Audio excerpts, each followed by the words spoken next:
This is IA Forward, your playbook for success as an independent insurance agent. Here to help you knock it out of the ballpark are your hosts, Shane Tatum and Tonya Lead.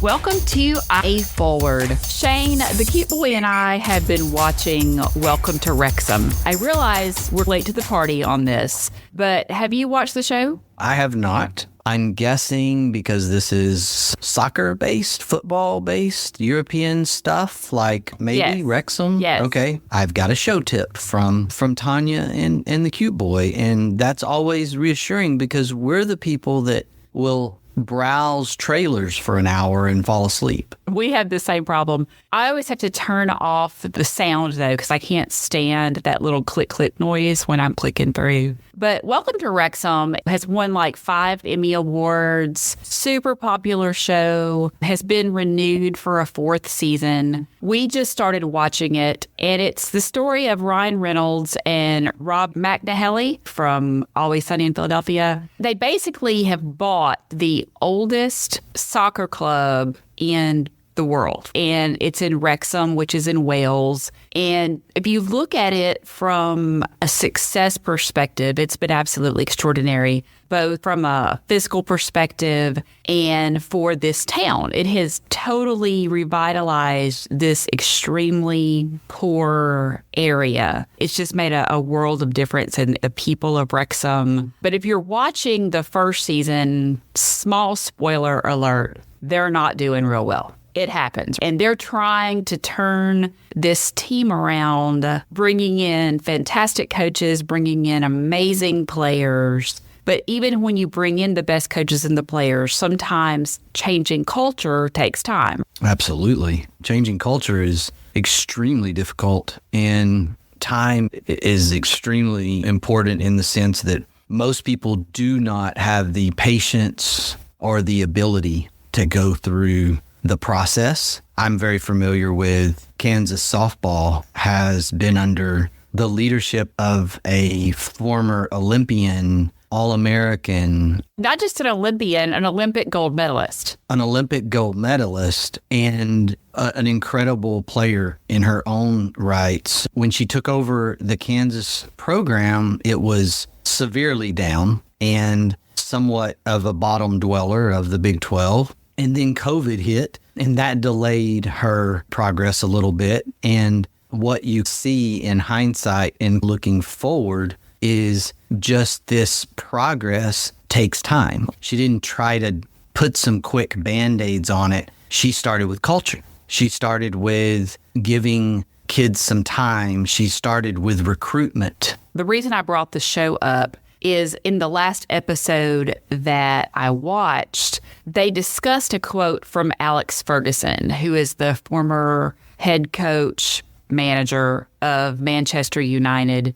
And I absolutely loved it. And it was one of those things that sometimes you hear these quotes and you're like, yeah, that's cool. You write it down, whatever. But this one has stuck with me. And in different situations that I've been in, I've just been like, oh my gosh, that really applies. And I was thinking about the podcast and what we were going to talk about. And once again, this phrase hopped in my head. And I know that our agents and what they're dealing with in this market, it's one of those phrases that with our agents in the market that they're in right now really applies. And the quote is, play the game, don't play the occasion. Speaks brilliantly to the market today. And the market will shift. And we've been saying that. And the market's going to cycle and it's going to go softer again. And there's going to be new challenges. We get caught up in the moment so much that we start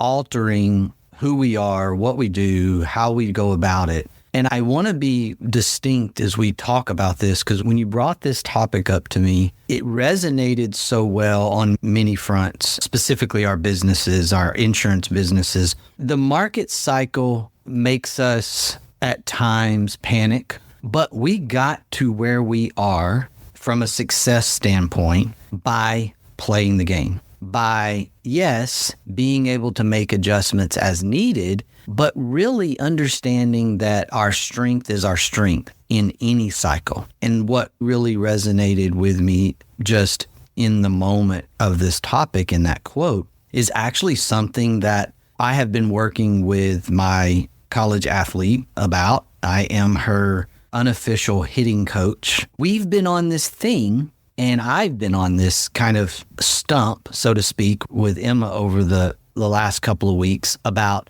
your swing is your swing. It doesn't matter if you've got somebody throwing with high velocity, low velocity. It doesn't matter if you got somebody that's leading with changeups or off-speed pitches. It doesn't matter if it's left-handed or right-handed pitchers. The best hitters stay in their swing no matter what. Now, do they adjust inside the at-bat? Do they look for different pitches? Yes. Do they make small tweaks? Yes. But they never leave their swing. Their swing is their swing. When you talk about this, play the game, not the occasion. That is exactly the same, and the idea behind your swing is always your swing. Your approach as a business owner, what you're the expert on, doesn't necessarily change as the market cycles through hard markets and soft markets and slow markets and fast markets and whatever we want to call them. You are who you are, and your expertise is still the same. Within our Integra partners, we have agents who market themselves in very different ways. We have the agent who has the words cheap insurance on his sign out front. We have agents that specialize in being the go-to guy for people that are very high-end clients that want advice on who they need as their CPA, so they call him for that information. We have the guys that are the specialists in high-end vehicles. We run the gamut of different types of partner agents. Would you agree with me on that? Absolutely. The true epitome of the independent agency system. Every agent just looks a little different, goes about it a little differently. It's not a robotic thing. Absolutely. What I have seen is that our partner agents who understand their niche, who they are, what they do, have had a lot of success in coping in this market than the agents that are all over the board trying to grab a hold of, okay, what can I change to make this cycle easier on me? Can I start my social media doing, okay, if you're looking for a better price, if you're looking for a cheap way, and they haven't historically been that, but they're making that change. And then they're stressed because of the clients that are calling them. To me, they're playing the occasion and not the game. I agree. We have to understand that defining niche, the definition of that, I believe, in the insurance industry has gotten a little bit out of whack, especially in personal lines. And just hear me out on this. I spent a lot of my career listening to insurance industry pundits, consultants, encouraging agents to find their niche. The future is being a niche player. And where that went with the definition, and where most of the trade journals and information sources seem to take that, is that niche is class of business. You have to figure out what type of business you're going to do, mostly in commercial. I'm going to be the plumbing insurance guy. I'm going to be the flower shop insurance lady or guy. And they started going down these paths of contractor or class of business specialist on the commercial side. And since previous to 10 or 15 years ago, most successful independent agencies were commercial lines agencies. And really, we've seen this shift over the last decade and a half to really successful personal lines agencies inside the independent agency system. I don't feel like we've defined the personal lines similarities to that. So what I will jump out on a limb and do is that doesn't mean find your niche as in only be a home insurance carrier agent, only be an auto insurance agent. What that means in personal lines, in my view, is understand your marketing niche, understand your community niche. What is it? Who is it? Maybe not what. Like in commercial, maybe it's what. Maybe it's a little more what Maybe it's what class of business or what few classes of business. In personal lines, I believe it's more of who. Who in the community? Who are you going to go after? You can still have a personal lines niche, classic car, watercraft. So understanding that niche is maybe a little different on personal lines than what our industry portrays it to be is a really good starting spot to understanding how to play the game or how to play your game and not your occasion. Looking at the definition, it's a place, employment, status, or activity for which a person or thing is best fitted. So that's the first definition. And of course, we have a habitat supplying the factors necessary for the existence of an organism or species. Again, that really does apply. And then moving into a specialized market, which is historically the definition that's being used. But I really like a place, employment, status, or activity for which a person or thing is best fitted. That goes back to your target demographic is you. And so many times we go after something because we see someone else doing it and they're having success with it, but it doesn't fit them. Yes. 1000% yes. You have to know where you're at. You have to know where the people that you're going to attract. You have to look at yourself. You have to look at the things that you're involved in. That's the personal lines view. And I would say if you're in commercial lines, a little bit different. It depends on your marketplace. It depends on whether you're rural or suburban metro. It depends on just the opportunity. I know that in a lot of small communities out across the country, there is still a need to be a generalist within commercial lines. We are that in Deep East Texas because we can write every single plumber, every single HVAC contractor, and it's not enough to sustain a producer. You're never going to get 100% of the market. You get 100% of the market in some niche areas of commercial and not have enough of a market to sustain you. So you end up being a little more generalist based. Now, if I'm thinking about being a commercial producer or a commercial focused agent right now, and I'm in a suburban metro area and there are a lot of different opportunities for me across classes of business, then I'm going to look at things that I love, that I understand, that I could see myself getting into and becoming the expert. And that doesn't mean pick one class of business. That means you could pick 2, 3, 4. There's some number between, my opinion, 3 and 6 classes of business that you have the carriers that will write those accounts, and you go become the expert on those classes of business and you go to work.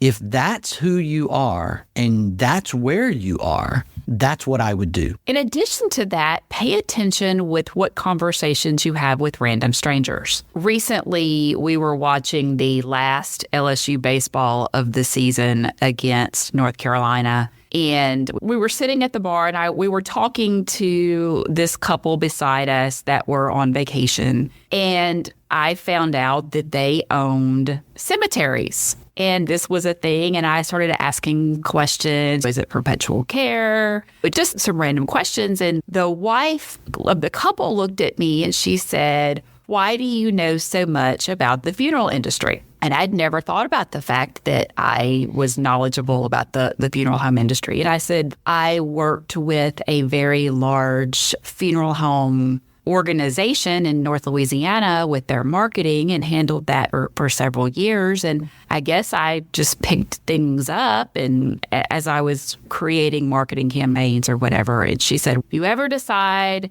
that you need a career change, you would be great in our industry, because we were talking about the idea of servant leadership in that kind of role, because you have to understand that people are going through this horrible time of life. And so they're sad, but there's also a very tumultuous time because so many times families are at odds with each other as they're going through this. And we were having this conversation during a very difficult to watch baseball game. It was a very interesting conversation, but it was a conversation with a random stranger. I really didn't even know that I was that knowledgeable about her industry. So it may not even be that it's a niche that you realize that you have until you start having conversations with random strangers.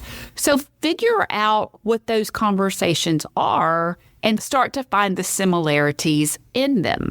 And I've started doing that, and I have a tendency to have knowledge about medium small businesses that have a certain dollar figure a year, that have a certain size, that have a certain number of employees. I bet that's you too if you start to pay attention to it. The irony of the passion for LSU sports is summed up right there. I do love the point of the things that you are interested in can overcome the things that you maybe have experience with, because so many of these niches, opportunities are learned. Like the example of my brother-in-law, Brian, who grew up in 4-H. And so there's a natural farm and ranch kind of connection. But as a generalist in his marketplace, he loves talking to business owners about their business, and he loves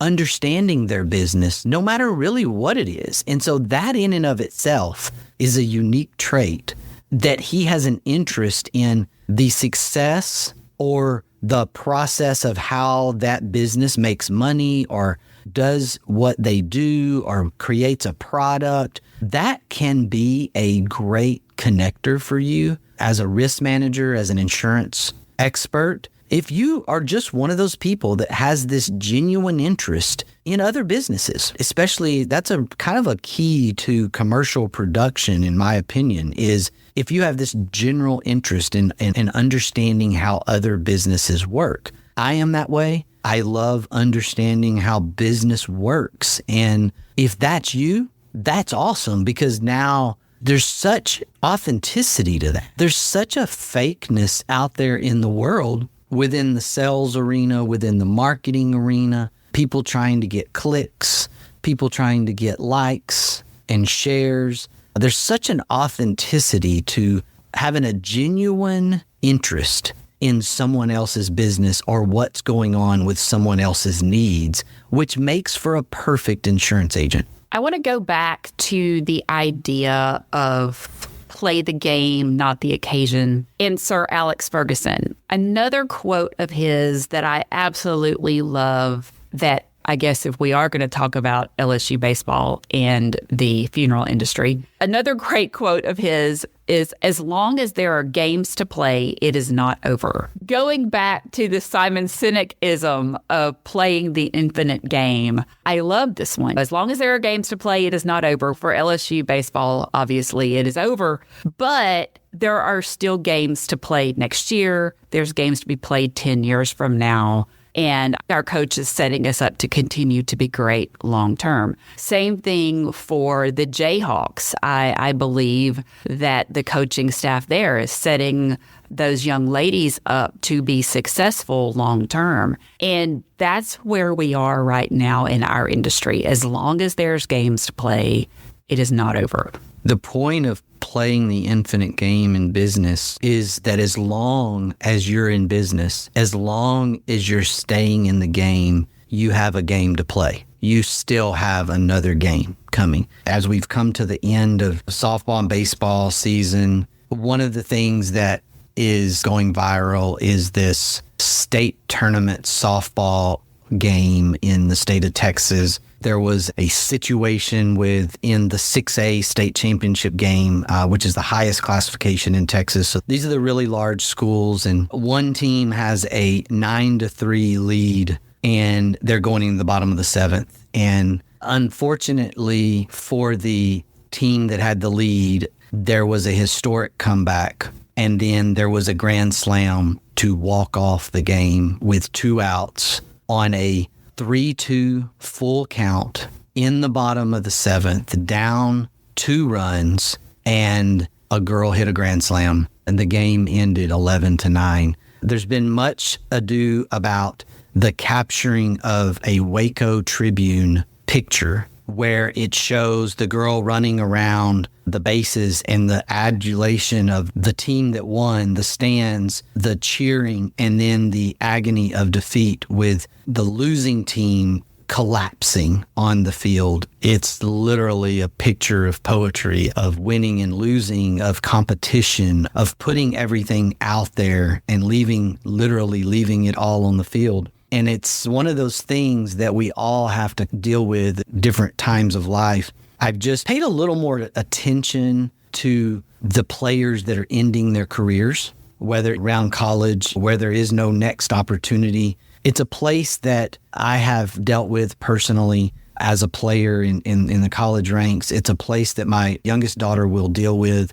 is that it will end at some point. But when you're in that moment, it's so incredible, and it's such a thing that it's such a joy to experience and watch. As business owners, staying in the game is winning. And I bring that out here because it's the direct opposite of what I see with sports, with graduation, with eligibility ending. And that is the direct opposite of what our businesses should look like. When we think about our business and we think about the ability to do this long term, it is 100% about not paying attention to the occasion. It is 100% about continuing to show up and play the game. Do you have to make tweaks out of what's in the playbook? Yes, of course.